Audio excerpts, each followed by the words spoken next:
Good morning, good afternoon, good evening, whatever the case may be. This is KRT, Critical Race Theory.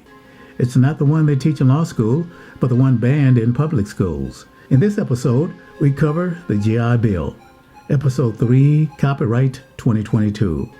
Now, if you served in the Marines, the Navy, the Army, Coast Guard, Space Guard, you've probably heard of the GI Bill. GI Bill provided immediate financial rewards for practically all World War II veterans, but it omitted Black World War II veterans. Benefits included low-cost mortgages, low-interest loans to start a business or a farm, 1 year of unemployment compensation, and dedicated payments of tuition and living expenses to attend high school, college, or vocational school. Black veterans could have made good use of that. While the GI Bill's language did not specifically exclude African American veterans from its benefits, it was structured in a way that ultimately shut doors for the 1.2 million black veterans who had bravely served their country during World War II. The historian Ira Katz-Nelson argues that the law was deliberately designed to accommodate Jim Crow. In the New York and northern New Jersey suburbs, 67,000 mortgages were insured by the GI Bill, but fewer than 100 were taken out by non-whites. In addition, some banks and mortgage agencies refused loans to black people. In the South, which was still segregated at the time, some universities refused to admit black people until the Civil Rights Movement. Colleges accepting black people in the South initially numbered 100. Some of those institutions were of lower quality. 28 of those were classified as sub-baccalaureate. Only 7 states offered post-baccalaureate training, while no accredited engineering or doctoral programs were available for blacks. These institutions were all smaller than white or non-segregated universities. They often faced a lack of resources. By 1946, only 1/5 of the 100,000 black people who had applied for educational benefits had been registered in college. Furthermore, historically black colleges and universities came under increased pressure as rising enrollments and strained resources forced them to turn away an estimated 20,000 veterans. HBCUs were already the poorest colleges, and their resources were stretched even thinner when veterans' demands necessitated an expansion in the curriculum beyond the traditional preach and teach course of study. Though black people encountered many obstacles in their pursuit of GI benefits, the bill greatly expanded the population of African Americans attending college and graduate school. In 1940, enrollment at black colleges was 1.08% of total U.S. college enrollment.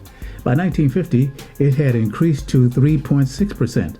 However, these gains were limited almost exclusively to northern states, and the educational and economic gap between white and black nationally widened under the effects of the GI Bill. With 79% of the black population living in southern states, educational gains were limited to a small portion of black Americans. When lawmakers began drafting the GI Bill in 1944, some Southern Democrats feared that returning black veterans would use public sympathy for veterans to advocate against Jim Crow laws. To make sure the GI Bill largely benefited white people, the Southern Democrats drew on tactics they had previously used to ensure that the New Deal helped as few black people as possible. During the drafting of the law, the chair of the House Veterans Committee, Mississippi Congressman John Rankin, played hardball and insisted that the program be administered by individual states instead of the federal government. He got his way. Rankin was known for his noxious racism. He defended segregation, opposed interracial marriage, and had even proposed legislation to confine, then deport every person with Japanese heritage during World War II. When the bill came to a committee vote, he stonewalled in an attempt to put another provision that entitled all veterans to $20 a week of unemployment compensation for a year. Rankin knew this would represent a significant gain for black Southerners, so he refused to cast a critical proxy vote in protest. the American Legion ended up tracking down the congressman who had left his proxy vote with Rankin and flying him to Washington to break the deadlock. Roosevelt signed the Servicemen's Readjustment Act into law on June 22, 1944, only weeks after the D-Day offensive began. From the start, black veterans had trouble securing the GI Bill's benefits. Some could not access benefits because they had not been given an honorable discharge, and a much larger number of black veterans were discharged dishonorably than their white counterparts. Veterans who did qualify could not find facilities that delivered on the bill's promise. Black veterans in a vocational training program at a segregated high school in Indianapolis were unable to participate in activities related to plumbing, electricity, and printing because adequate equipment was only available to white students. Simple intimidation kept others from enjoying GI benefits. In 1947, for example, a crowd hurled rocks at black veterans as they moved into a Chicago housing development. Thousands of black veterans were attacked in the years following World War II, and some were singled out and lynched.